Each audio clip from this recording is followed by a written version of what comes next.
Every single one of you watching this video is going to have a time in your life where you are called to some sort of responsibility, where you're called to do something great, called to do something awesome, something incredible, or perhaps most importantly, something necessary.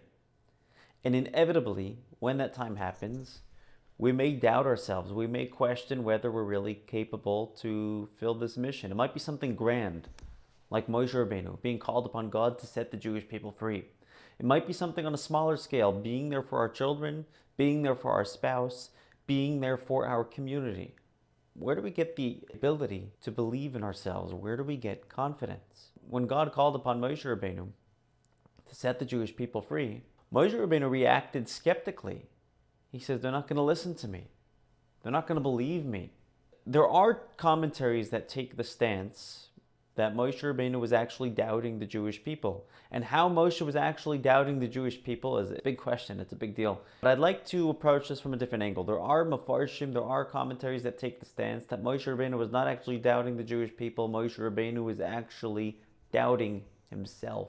He didn't believe he was capable. Some commentaries say he doubted whether he was a legitimate prophet that the Jewish people would actually believe in, since he was outside of the land of Israel. And there may have been other halachic concerns that would question the validity of his prophecy. And although he knew he was a prophet because he's talking to God, he didn't believe the Jewish people would know. In any case, he was doubting whether he would be influential. So God says, I'm going to give you a sign. Ma ze beyadcha. What is this that you have in your hand? Mate. It's a staff. This staff that Moshe ultimately turned into a snake is going to be a sign that Moshe could be successful. How is that a sign to Moshe that he could be successful? So I think in the simple reading of the text, Moshe had something that he could take to the Jewish people to show them, look, I'm legitimate. I could take this staff, I could turn it into a snake. But commentaries actually take the stance that it was a sign for Moshe Rabbeinu, not just a sign for the Jewish people. It was a sign that he could have confidence in himself, not just for the Jewish people to have confidence in him. How is this staff a sign that he could have confidence in himself? The Sefarno explains that God was trying to communicate to Moshe that I could take something dead, a staff, and I could turn it into something that's alive, a snake. I could bring life to those who are lifeless. And if you think that the Jewish people might not hear your words, they're spiritually lifeless, don't worry, I'll bring life to them. You don't have to worry, I got this. Don't focus on the results, focus on your job. Your job is to do what you gotta do. Your job is to talk to the Jewish people and let them know Geula, redemption is coming. You question whether they'll listen to your words, whether they'll believe you, whether you're capable. Your job is not to focus on how capable you are. Your job is to do what you got to get done. I had a mentor in the therapy world who used to say, don't focus on whether your clients reacted well, whether you did a good job or not. That's not your job. Your job is to do the best that you can do and not necessarily focus on the results.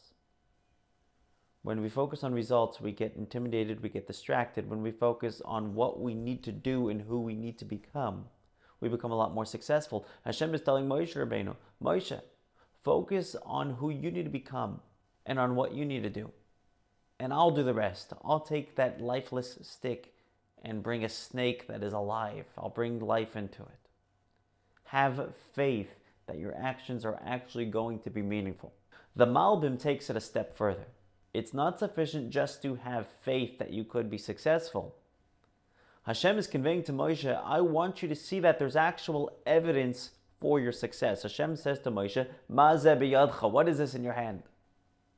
Moshe says, Amate.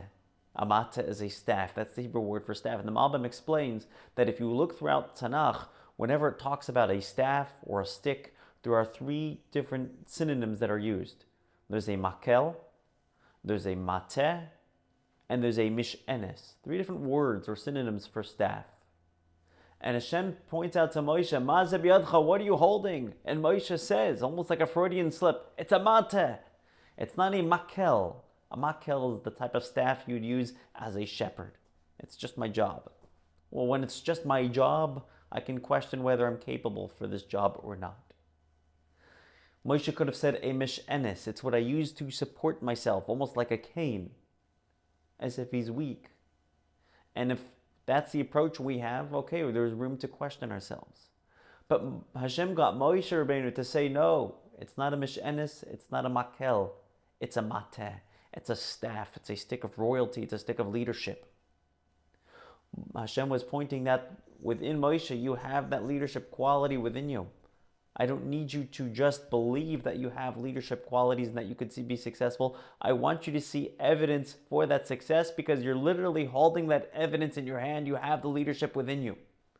When we are called to do something great, whether it's on a large scale, a communal scale, or something in our personal home, being there for our children, being there for our spouse, and we tend to question whether we're capable of this, look deep within and see yourself holding that staff. See evidence for your success, because that success is there.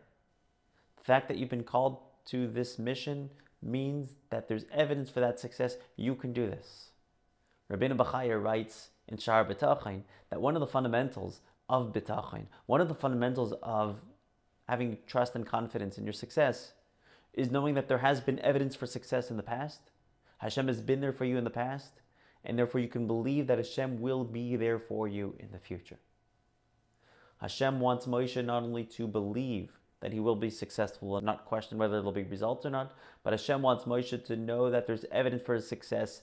Hashem got Moshe himself to say, look, I'm holding a staff, I'm holding a stick of leadership, not a stick of reliance and dependency. You got this, friends. That's my story, and I'm sticking to it.